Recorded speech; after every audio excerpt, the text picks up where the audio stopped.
Ndabasuje mu izina rya Yesu, n'umuvandimwe wanyu Pastor Clement, ndagarutse kuri Ageni Ngoga TV kugira ngo tuganire ijambo ry'Imana. Imana yo mu ijuru ibaho umugisha kandi Imana yo mu ijuru biteho, ndagenda basuje muherereye hose rero, bavandimwe bacu, abakunzi bacu, inshuti, imiryango, mwese Uwiteka abishimira kandi mwese Uwiteka abagiriye neza. Ndi mu burengerazuba mu karere ka Rubavu, ariko ndongera ndagarutse nzanye ubutumwa bw'umwami wacu Yesu Kristo, ubutumwa butoroshye, ubutumwa bukomeye, ubutumwa bukakaye, ariko nzi neza ko ab'Imana baratega amatwi barabyumva, kandi nibabyumva barafata umwanzuro mu ruhande rwa buri wese, kuko turi mu minsi ya nyuma kandi iminsi turimo ni iminsi igoranye, ni iminsi ikomeye, aho tugira ngo buri wese yirwaneho mu rwe ruhande, kuko nutirwanaho nawe uri buze kurwanaho. Umubyeyi ari kwirwanaho, umugabo akirwanaho, umukobwa akirwanaho, umusore akirwanaho. Ubu ni ibihe bigoranye, bya bihe bikomeye nk'uko Abagalatiya babitubwiye, ariko Uwiteka arushaho kutugira neza no kuturwanirira. Mbere yuko tuvugira byinshi imbere y'Imana rero, reka manze dusenge, nitumara gusenga tubone twinjire mu ijambo ry'Imana, mu butumwa Uwiteka yamaye kugira ngo dusangire. Izina ry'Uwiteka rishimwe kandi rihabwe icyubahiro. Imana, mu izina rya Yesu, Data twese uri mu ijuru, Imana ishobora byose, Imana yo kwizerwa, Imana y'imbaraga, Imana y'urukundo, Imana y'icyubahiro, turagushimiye kandi turaguhimbaje. Wagize neza, wabanye natwe, wakoze ibintu n'ibitangaza, watwongereye iminsi yo kuba tugeze itariki ya 18 duhumeka mu kabazima. Izina ryawe rishimwe kandi rikomeze rihimbazwe. Dusengeye iyi message Mana, kugira ngo buri wese uribuze kuyumva ize kugira icyo imufasha, abapasitoro, yaba abavugabutumwa, yaba abanyempano, yaba abakristo, yaba abanyarwanda, ndetse n'abandi bose bumva ururimi rw'ikinyarwanda bari mu gice duterereyemo. Turakwinginze kugira ngo ubumbure amatwi yabo, kugira ngo abashe kumva kandi abashe kumvira, bityo kuko uri hafi uje guhemba no guhana. Turagose tugira ngo buri wese uzasange ari mu mwanya ukwiriye, kugira ngo atazahembwa ibibi, bityo akababara kandi atagombye kubabara. Niyo mpamvu waduhamagariye kugira ngo tuvuge ubutumwa bwiza, dukangure benshi. Wemera gukanguka akagukurikira, uwo nguwo uzabana nawe kandi uzakora ibidasanzwe mu ruhande rwiwe. Uriyobore rero kandi uherekezwe n'Umwuka Wera, mu izina rya Yesu cy'amajoro akoze kubyumvishe. Amen. Imana yo mu ijuru nibaho umugisha. Ndongeye ndagarutse ndabasuje rero, abari mu Rwanda ndabasuje, abari mu burengerazuba ndabasuje, abari mu karere ka Rubavu, akarere ka Rutsiro, Karongi, Nyamasheke, intara y'Iburengerazuba muri rusange, intara y'Amajyaruguru muri rusange, abari mu mujyi wa Kigali, abari mu ntara y'Iburasirazuba, abari mu ntara y'Amajyepfo, mwese ndabaramukije mu izina rya Yesu. Namwe mwese bari hirya no hino ku isi, abari muri Afurika, Kongo aho duturanye, igihugu cya Kongo, abari mu gihugu cy'u Burundi, mu gihugu cya Tanzania, abari mu gihugu cy'u Rwanda, Kristo cya Uganda, abari mu gihugu cya Kenya, mwese mwumve mwikaze ndabashuje mu izina rya Yesu. Abari muri Malawi, abari muri Mozambique, abari muri Zambia, abari muri South Africa, Uwiteka Imana nabaho umugisha. Ni mwene so Pastor Clement, ndagarutse kugira ngo tuganire ijambo ry'Imana, kandi nsuje na bene data bashiki bacu bari mu bihugu by'amahanga hirya ya Afurika, abari muri Amerika, abari muri Australia, abari muri Canada, mwese abari muri Aziya, mwese ndabasuje. Ni ukujya mutabari, ntabwo ibyo bice byose tuba tubizi, ariko tujya tubona ko hari uburyo bumugaragaza ko muri kumwe natwe hirya. Mu Uwiteka akomeze kubaha umugisha kandi akomeze kubagira neza. Igitumye ngaruka kuri televiziyo ya Ageni Ngoga TV ni ukugira ngo tuganire ku ijambo ry'Imana, ariko mbere yuko tuganira ku ijambo ry'Imana, mfite ubutumwa, mfite ijambo, mfite itangazo mfite riri kureba abapasitoro bari mu gihugu cy'u Rwanda by'umwihariko. Reka nere kuvuga bari mu Bugande, reka nere kuvuga bari muri Kongo, reka nere kuvuga bari muri Tanzania cyangwa se bari mu Burundi. Ndimo ndashaka kuvuga n'abapasitoro bari mu Rwanda. Simbizi impamvu Imana ikunda kuntuma ku bapasitoro n'abashumba cyane, niba ari ukubera ko nanjye ndi mugenzi wabo simbizi, ariko nkunda kugira ubutumwa bwinshi bwerekeye abashumba, nkunda kugira ubutumwa bwinshi bwerekeye abapasitoro, nkunda kugira ubutumwa bwinshi bwerekeye abavugabutumwa, nkunda kugira ubutumwa bwinshi bwerekeye abanyempano. Nuko ubwo rero ni ukujya mubyihanganira, kubera ko turi mu minsi ya nyuma, ariko nta n'akabuza tutahera ku bashumba, cyangwa se Imana itakibanda ku bashumba, kubera ko bafashe runini, nibo bashobora gutuma itorero rya Kristo rikomeza guhagarara mu mwanya waryo, nibo bashobora gutuma abarimbuka baba bakeya, nibo bashobora gutuma mbese abashumba bafashe umwanya munini muri uru rugendo turi kujyamo rwo kujya mu ijuru.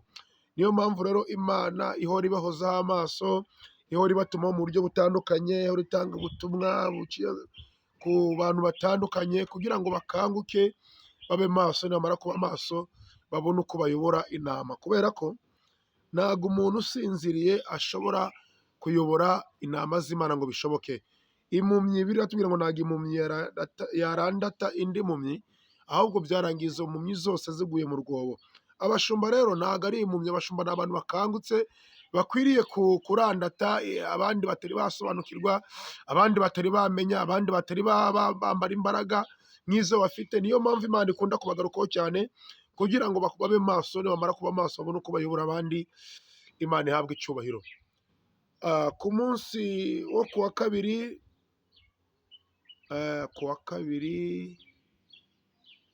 ku munsi wo kuwa mbere nijoro nari ndi mu karere ka Karongi, mu karere ka Karongi hariya abantu bahazi kuri iriya nkambi ya Kiziba niho nari ndi. Nagiye mu ivugabutumwa, nagiye gusenga Imana, nagiye kwerana na Kristo, kubera ko muzi ko abana b'Imana bafata umwanya wo gusenga, bafata akanya ko kwerana na Kristo. Abanyamasengesho baramenyereye cyangwa se bari mu rugendo rujya mu ijuru, apana abandi bari gutera baraza. Ndi gusenga Imana, yari mu bicuku bya nijoro, saa sita n'iminota nka 45 hafi aho ngaho, niho nari nsenye n'uwihengetseho gatoya. Nari ndi ahantu ukuntu nsenye n'uwihengetseho gatoya, Imana iransura, marayika w'Imana aransura amvana aho ngaho narindi, aranjyana angeza mu karere ka Nyamasheke. Wenda abantu bahazi bari buze kuhamenya, ariko ndimo ndavugana n'abashumba cyane kano kanya, ni itangazo rero y'abashumba. Anjyana mu karere ka Nyamasheke, ngeze hariya hari Ikarengera neza, abahazi barahazi, hari Ikarengera. Unyuze Ikarengera ukazamuka muri soko rya Karengera, ukazamuka usa n'ujya kuri cya kigo cya primaire cya segonderi cy'Ikarengera, ugakomeza uwo muhanda. Uzi ko ukomeje agahanda gasa n'akajya Imburabuturo, usa n'agahanda kajya Imburabuturo. Uzi ko mbere yuko ugera Imburabuturo hari akantu k'akagezi gaciyemo, kari ahantu hari uruganda rw'ikawa ruri nk'aho hakurya gutya y'umuhanda. Imana yaranjyanye aho kagezi, ndangije ndakambuka, ndakomeza ndagenda na marayika ari imbere yanjye, turagendana angeza ahantu bita ku Musenyi, ntago mazi neza nyirizina udukaritsiye cyane, kubera ko maze iminsi ntago mperukayo. Mvuyeyo hashize iminsi myinshi. Niyo ngezeho ngenda nembera, nyine ndi mu murimo w'ivugabutumwa, cyangwa se ndi mu bindi gusura amafamiye, kuko hari amafamiye menshi cyane aho ngaho. Ahantu bita ku Musenyi, hari umugezi umanuka uturuka mu Kiya, cyangwa se uturuka ahantu bita mu Nyarusiza. Abantu bahazi barahumva cyane, umugezi uturuka mu Nyarusiza. Ariko nabonye marayika angejeje aho ngaho ku Musenyi, asa n'umanura ahantu ku mugezi, kuri uwo mugezi uturuka mu Nyarusiza ruguru mu Kiya, ukamanuka ubanza ugabanyije umurenge, niba atari uwa Mahembe na Kirimbi simbizi. Abazi neza wenda muri comment bari buze kudusobanurira, ushobora kuba ari umurenge wa Mahembe n'umurenge wa Kirimbi, ahari uwo mugezi ubanza ugabanya iyo mirenge yombi. Marayika njyana ahantu aho ngaho hasi mu kagezi. Ngeze aho ngaho mu kagezi, nsa naho nicaye ku ibuye, arambwira ngo icara hariya. Maze kwicara, arangiye kubona mbona hataciye nk'iminota 20, mbona haje abantu b'abapasitoro benshi. Abantu b'abapasitoro benshi baje mu bubatizo aho ngaho, baje kubatiza aho ngaho muri uwo mugezi. Noneho abapasitoro benshi baje, noneho ngiye kubona mbona abapasiteri baje, inyuma ya buri mupasitoro mbona hariho undi muntu. Ariko uwo muntu uri inyuma ya pasitoro ni umuntu ngo utarahamagawe n'Imana, utarahamagawe gukorera umurimo w'Imana, utarahamagariwe ubutumwa bwiza, ahubwo ni umuntu usa naho watumwe ku bapasitoro, asa naho ari gukurikirana akitivite z'abapasitoro, z'abashumba. Nimvuga abapasitoro mwumve ababishopu, mwumve abashumba, mwumve abantu bose bahagarariye cyangwa se bakora umurimo w'Imana bahagarariye amadini n'amatorero. Noneho amaze kuza abapasitori bamanutse mu mazi, noneho wa wundi uri inyuma yabo bamutumyeho cyangwa se bamuhaye ngo bakorane umurimo w'Imana, mbona arimo aravuga ngo oya pastor reka kubatiza, ahubwo njyewe reka mbatize nubwo ntabyo nzi bwose, ariko reka nze nanjye mbyige, wenda hari nanjye abantu bazajya bamenya ko bazajya babona ndi umupastor ndi umushumba nanjye. Ngiye kumva numva wareka twari turi kumwe anjyanye aho ngaho, arambwiye ngo ugende ubwire abapasitoro, ugende ubwire abashumba, ugende ubwire abareperezanta, ugende ubwire ababishopu ngo bamenye neza ko nabahamagariye gukora umurimo w'Imana, bamenye neza ko nabahamagariye gukora umurimo w'Imana, nta kindi nabahamagariye. Mu yandi magambo, mwahamagariwe kwamamaza ubutumwa bwiza bw'umwami wacu Yesu Kristo, ntabwo mwahamagariwe kwijandika mu bindi, ntabwo mwahamagariwe kujya mu bindi bitabareba, ntabwo mwahamagariwe kujya mu bindi bibi. Sinzi ukuntu nabivuga, ariko mu burushaho umwuka burushaho kubegera cyane abapasitori n'abashumba, mwuka wera n'ababishopu n'abapotre bayoboye amadini n'amatorero mu gihugu cy'u Rwanda, mwuka wera arushaho kubegera cyane. Imana yarasanze amareka y'Imana arambwira ngo mbabwire ngo mwataye inshingano zo gukora umurimo w'Imana, mwataye inshingano zo kwita ku mukumbi wa Kristo, mwataye inshingano zo kuvuga ubutumwa, mwataye inshingano zo guhamagara kuvugiriza ubutumwa bwiza abantu bakava mu byaha, ahubwo mwinjira mu zindi nshingano zitabareba. Niyo mpamvu inyuma yanyu babazaniye ababaherekeza, kandi babaherekeje ariko bagaragara ko babaherekeje mu bisa n'umurimo, ariko atari umurimo wabazanye. Abo baherekeza bari inyuma yanyu, abantu bakunze cyangwa se bageze muri gereza, cyangwa se abantu bafunzwe.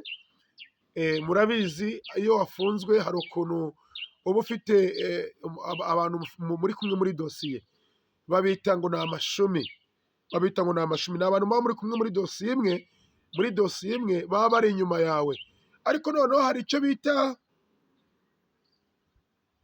bita inyonjo, ngo ni inyonjo, ngo bakagushyiraho inyonjo. Ntago mbizi ariko murabisobanukirwa. Ariko marayika w'Imana yarambwiye ngo mbwire abantu, nk'uko Imana arambwira ngo nimbwire abapasitori n'abashumba, babwire ngo mushaka mwaba mu murimo w'Imana, mwaba mu muhamagaro w'Imana, ibyo bindi mwijanditsemo, ibyo bindi mwinjiyemo mukabireka, kubera ko abantu benshi babyinjiyemo b'abashumba. Imana yambwiye ngo nyuma y'uko mbaburiye, nimutaba amaso, nimutahindura ibitekerereze, nimutagarukiraho mugeze, amashumi babashyizeho, amanyonjo yabariho, nyonjo sawa, amashumi yabariho cyangwa inyonjo ziri kubakurikirana, akitivite zanyu uko bwije n'uko bukeye, babazanye mu gufatanya umurimo w'Imana, mukibwira ngo ni abashumba bagenzi banyu, mukibwira ngo ni abakozi b'Imana bagenzi banyu, ariko mbabwire ngo mufite akaga kandi mugiye kubona ibintu bidasanzwe ku bantu badashaka kumva no guhindukirira Kristo. Imana yambwiye ngo mbatangarize ngo nimutagarukira aho ngaho, benshi mugiye kwicuza, benshi mugiye kurira nk'abana kandi muri abantu b'abagabo, benshi mugiye kuryozwa kubera ko mwanze kumva, benshi mugiye gufungwa, benshi mugiye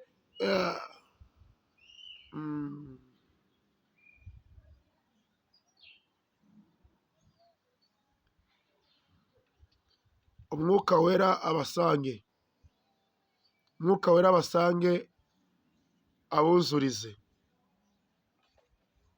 Ndatangariza abashumba kugira ngo bakanguke bave mu byo bijanditsemo.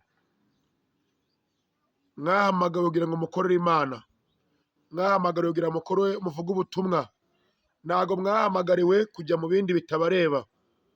Benshi nimwe musigaye mufata imyanzuro y'ibintu byo hanze bitari by'umurimo w'Imana. Benshi musigaye mufite ububasha bwo kuvuga ngo uriya natambuke agatambuka. Benshi musigaye mufite ububasha bwo kuvuga ngo uriya narye akarya. Benshi musigaye mufite ububasha bwo kuvuga ngo uriya naburare akaburara. Benshi musigaye mufite ububasha bwo kuvuga ngo uriya nakire agakira. benshi musigaye mufite ububasha bwo kuvuga ngo uriya nakene agakena, benshi musigaye mufite ububasha bwo kuvuga ngo uriya nabeho akabaho, mwavuga ngo uriya napfe agapfa. Mbibutse ko Imana yabahamagariye kuvuga ubutumwa bwiza bw'umwami wacu Yesu Kristo. Icyakora niba atari cyo, niba Imana itaraguhamagaye, icyakora niba utari muri departement y'umurimo w'Imana, vamo ujye muri ibyo bindi, iby'Imana ubirekure. Ariko niba warahamagariwe gukorera Imana by'ukuri, va muri ibyo ngibyo urimo wijanditsemo, usubire mu muhamagaro wo gukorera Imana, wo kubwiriza ubutumwa bwiza bw'umwami wacu Yesu Kristo. Ibisarurwa ni byinshi, ariko abasaruzi ni bakeya. Impamvu abasaruzi ari bakeya, abo Imana yahamagaye banze kuguma mu muhamagaro wabo, bagiye mu bindi bibyara inyungu, bagiye mu bindi byo gutuma bagira ipawa cyangwa se bagira ububasha, ariko ibyo ngibyo ntabwo ari byo Imana yabahamagariye. Rero Imana yambwiye ngo nimumenye neza ko inyuma yanyu hariho amashumi, inyuma yanyu hariho inyonjo, inyuma yanyu hariho ababakurikiye, mwibwiye ko bari kumwe nabo mu murimo w'Imana, ariko kubera ko mwijanditse mu bindi byatumye Imana ibarekura, inyuma yanyu hajyaho abandi. Ibyo ngibyo rero bitumwe mutumweho abandi cyangwa se mugeretsweho abandi. Mu minsi mikeya mugiye kubibona, mumenye ko turi mu kwezi kwa kane, ejo bundi ni ukwa gatanu, ejo bundi ni ukwa gatandatu, ejo bundi ni ukwa karindwi. Mu kwezi kwa karindwi Imana igiye gusura abantu, Imana igiye gusura abashumba, Imana igiye gusura abapasitoro, Imana igiye gusura abita abakozi b'Imana. Imana irebe niba uhagaze mu mwanya wawe by'ukuri, Imana irebe niba uhagaze mu butumwa by'ukuri, Imana irebe niba uhagaze mu murimo yaguhagaritsemo. Imana nisanga udahagaze muri uwo murimo, witegure, kubera ko amashumi yari inyuma yawe hari icyayazanye, kandi ntikigaragara. Tanto bishobora kuzakugwa neza, tanto bishobora kuzakugwa nabi. Icyo nakubwira ni kimwe, ni uko wahindukira ukava mu nzira ebyiri, ugahitamo inzira imwe unyuramo, kubera ko udahitamo inzira imwe unyuramo. Rero Imana, ubwo udashyuye cyangwa se ngo ubwo utabize cyangwa se ngo uhore, ahubwo ugashaka kuba hagati ukaba ukazuyaze, Imana igiye kukuruka. Ijambo ry'Imana niko ribivuga. Niba udashyushye cyangwa se ngo ukonje, ugashaka kuba akazuyaze, hitamo ukonje cyangwa uhitemo ushyuhe, hitamo uba umukozi w'Imana cyangwa se umukozi w'ibindi. Ibyo ngibyo ubihitemo. Were gushaka kuba umukozi w'Imana ujya no kuba umukozi w'ibindi bindi. Isi n'ijuru ntabwo byahuza, kubera ko we urakorera isi n'ijuru uri gukora ibyiza, urakorera isi n'ijuru uri gufasha imfubyi n'abapfakazi. Oya, Imana yambwiye ngo mbabwire ngo nimutahindukira, bamwe mugiye gufungwa, abandi mugiye kuburirwa irengero, abandi mugiye gupfa, kubera ko mwijanditse mu bintu Imana idashaka. Iryo ryari itangazo rireba iki? Ryari itangazo rireba abapasitoro, rireba abashumba, rireba ababishopu, abapotere. Imana yo mu ijuru w'umugisha, nababwiyeho Imana yanjyanye, ntabwo ndibuze kugitindaho. Tureba ijambo ry'Imana. Ijambo ry'Imana tugiye gusoma ni ijambo rigufi kandi ritari rirerire cyane. Turarisanga muri Petero wa mbere, Petero wa mbere ibice byaho, Petero wa mbere ibice byaho, igice cyaho cya mbere ku murongo waho wa 10 haragira hati: nicyo gituma bene data mukwiriye kurushaho kugira umwete wo gukomeza guhamagarwa no gutoranywa kwanyu, kuko nimukora ibyo ntabwo muzasitara na hato. Iryo ni ijambo ry'abapasitori n'abashumba. Nicyo gituma bene data mukwiriye kurushaho kugira umwete wo gukomeza guhamagarwa no gutoranywa kwanyu, gukomeza guhamagarwa no gutoranywa kwanyu, kuko nimukora ibyo ntabwo muzasitara na hato.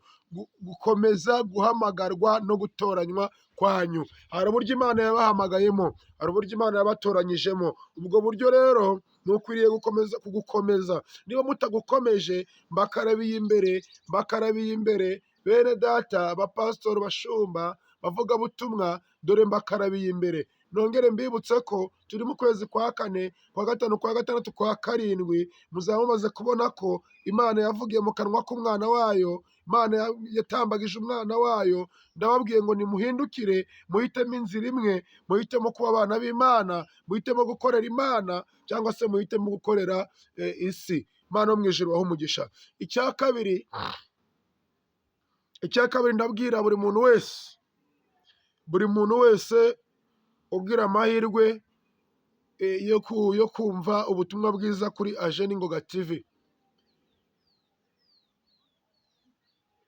Buri muntu wese ugira amahirwe yo kumva Aje n'Ingoga TV, musabe mwene data nibigushobokera ubu butumwa uze kubwohereza n'abandi kugira ngo buze kugera kuri benshi. Mana ishaka ko abantu bose bakanguka. Abantu barasinziriye, abantu ntibashaka kumva ubutumwa bwiza, abantu ntibashaka gusoma Bibiliya, abantu ntibashaka kumva ijambo ry'Imana. Icyo abantu bashaka ni ibibanezeza, n'ibiryohera amatwi yabo. Ibyo ni byo abantu bashaka. Ariko uyu munsi wa none ndimo ndavugana n'abumva ururimi rwo ndimo ndavuga. Ndakubwira ngo mwene data, mushiki wanjye, mukuru wanjye, murumuna wanjye, mubyeyi wanjye, papa, nawe mama, mureke mbabwire ubutumwa Uwiteka Imana Nyiringabo ashaka kugira ngo mumenye, kubera ko mwabwiwe kenshi mukanga kumva, kubera ko mwatumweho kenshi mwanga kumva. Benshi babatumyeho, bamwe ntago bagihumeka.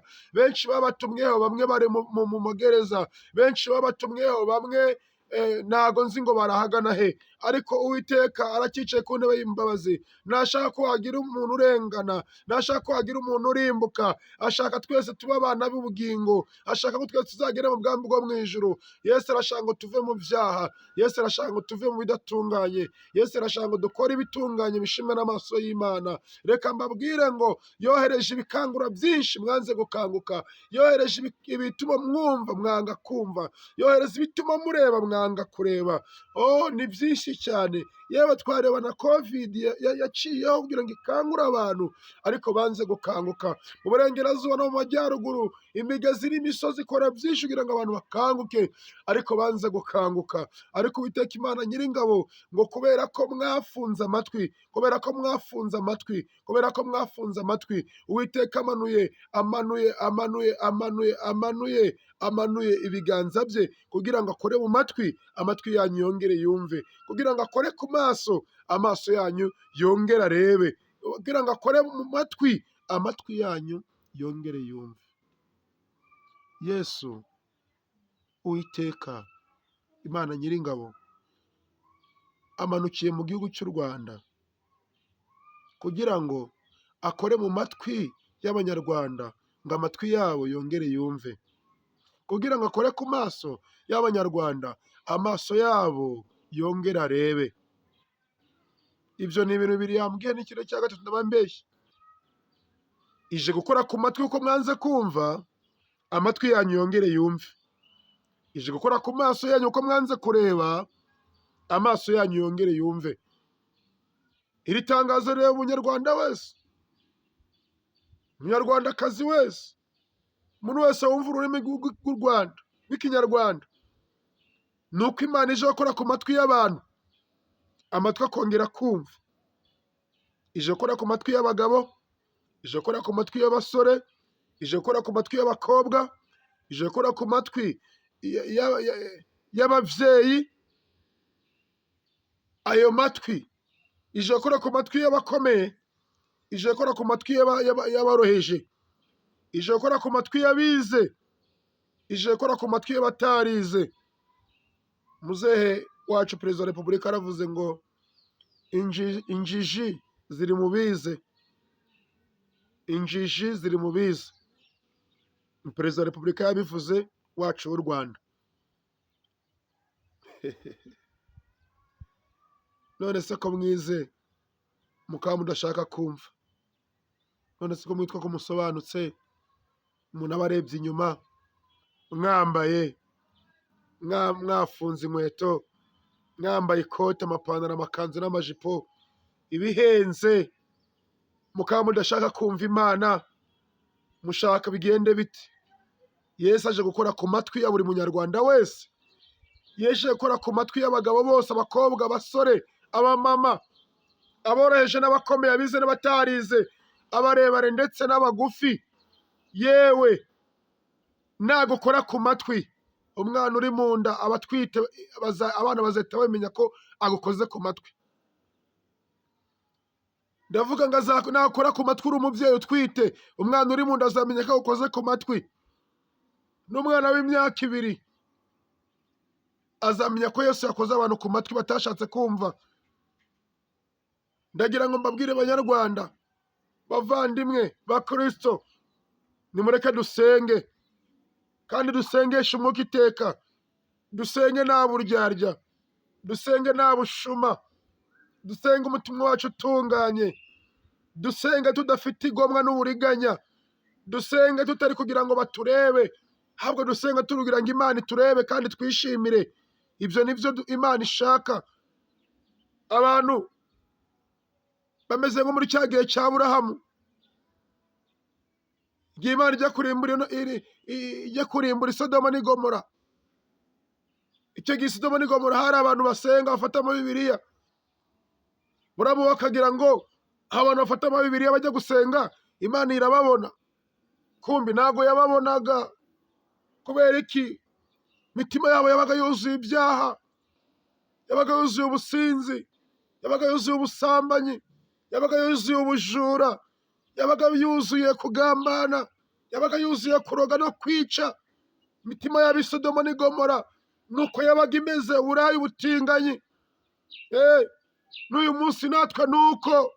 Imitima y'abanyamasengesho, imitima y'abavugabutumwa, imitima y'abashumba n'abapasitoro, imitima y'abakristo, imitima y'Abanyarwanda ni gutyo.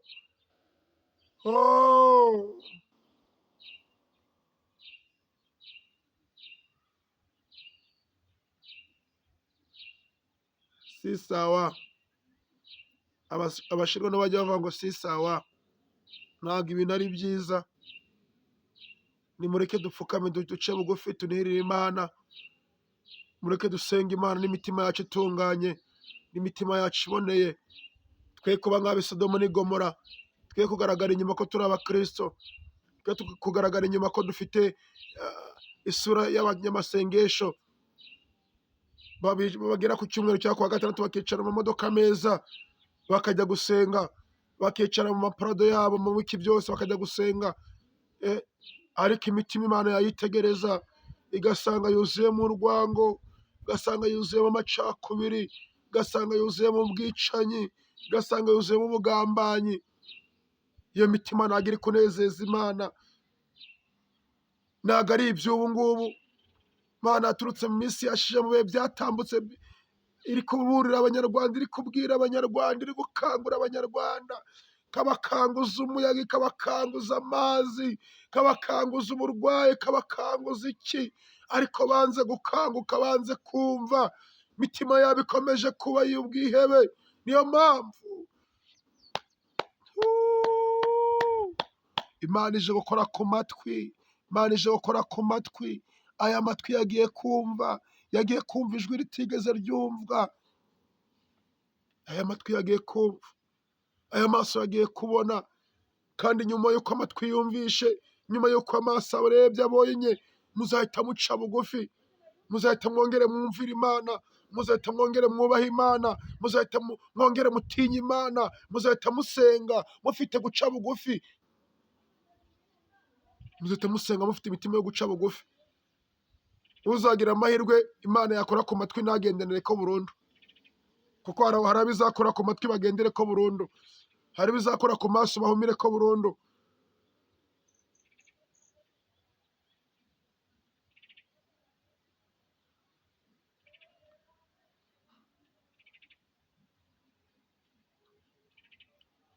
Ubu butumwa ni ubuntu, nta kiguzi na kimwe Imana iri kubasaba, ariko irashaka ngo muyubahe kandi muyubahishe. Banyarwanda mwese, Banyarwandakazi, iminsi yashize narababwiye ngo igikeri baragifashe bagiterera nyiriya kigo mu mazi. Niba cyaraguye mu mazi ashyushye sinzi aho ugatekereza ukuntu bagaca. Kirangije kibwira byene wabo ngo muroge magazi, ngo amazi ntabwo ari yayandi. Rero mushaka mwakumva ibyo Imana iri kuvuga mukabiha agaciro. Nababwiye ngo hari abambanjirije basakuje, bavuze, bataye umutwe, bakoresheje amaguru, baragenda igihugu cyose barakirangiza, bagenda hanze bavuga ubutumwa bwiza. Hari abakoresha iri koranabuhanga ku mateleviziyo, baravuga ku matelefone baravuga mu ndirimbo ntiwareba. Nanjye uyu munsi tariki ya 18 z'ukwezi kwa 4 2024 ndaje ndikunga mu byo bavuze, nubwo benshi bagiye babizira, bamwe bakaba bafunzwe abandi bakaba ntazi iyo bari, ariko Imana yo mu ijuru ikunda abanyarwanda, ikunda n'igihugu cy'u Rwanda. Aho kugira ngo Imana itakaze igihugu cy'u Rwanda, yatakaza ibindi bihugu runaka, ariko ntabwo u Rwanda Imana yarutakaza. Abanyarwanda Imana iradukunda, niyo mpamvu iyo turi kugendera mu bidatunganye, niyo mpamvu iyo turi gukora ibintu biterekeranye, niyo mpamvu iyo turi gukora ibintu bidesheje Imana icyubahiro, ntabwo Imana inezererwa, Imana irababara cyane. Niyo mpamvu itumwa intumwa nyinshi zikemera, zikabambwa, zigakubitwa, zikicwa, zikagira ute, kugira ngo byanga bikunda umuce bugufi Imana ibanezererwe kandi Imana itugire neza.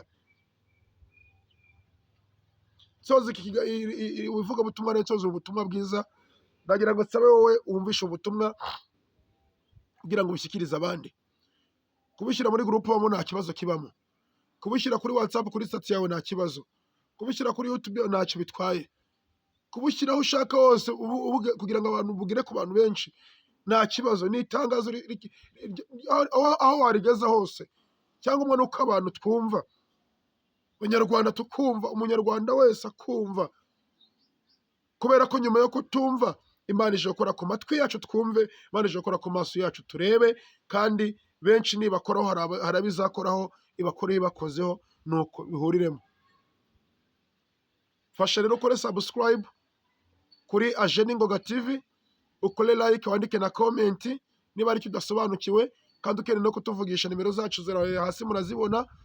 Nurangiza ukore nashe ibiganiro bigeze ku bandi, kugira ngo aya matangazo tuba turi gutanga muri iyi minsi nawe ukore umurimo wo kudufasha, kubera ko mvuze ubutumwa simbone abatanga amatangazo abajyana hirya no hino, ntacyo naba maze, ariko mba mvuze ubutumwa Imana yamaye, nawe ukamfasha ukabwohereza abandi, nawe tuba dufatanyije umurimo w'ivugabutumwa. Nawe urabikora bikunze, Imana iguha umugisha. Kora sabone, kore subscribe, utwandikire na comment niba ukeneye no kutuvugisha, nimero ziri aho ngaho. Imana iduhereze umugisha. Mana, mu izina rya Yesu ushobora byose, uri hejuru ya byose, uri umunyembaraga, ndagushimiye kubera ko mbashije kubona uburyo nambutse ikiganiro.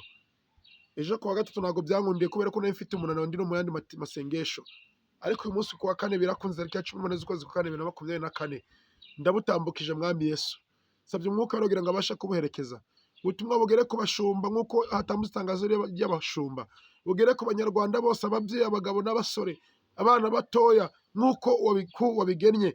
Ndagira ngo mu izina rya Yesu Kristo buri wese akanguke, abari mu byaha bava mu byaha, abari mu busambanyi bava mu busambanyi, abari mu bujura bava mu bujura, abari mu kunegura bava mu neguranyi, abari mu guca imanza, abari kwiba, abari kuroga, abari kwica.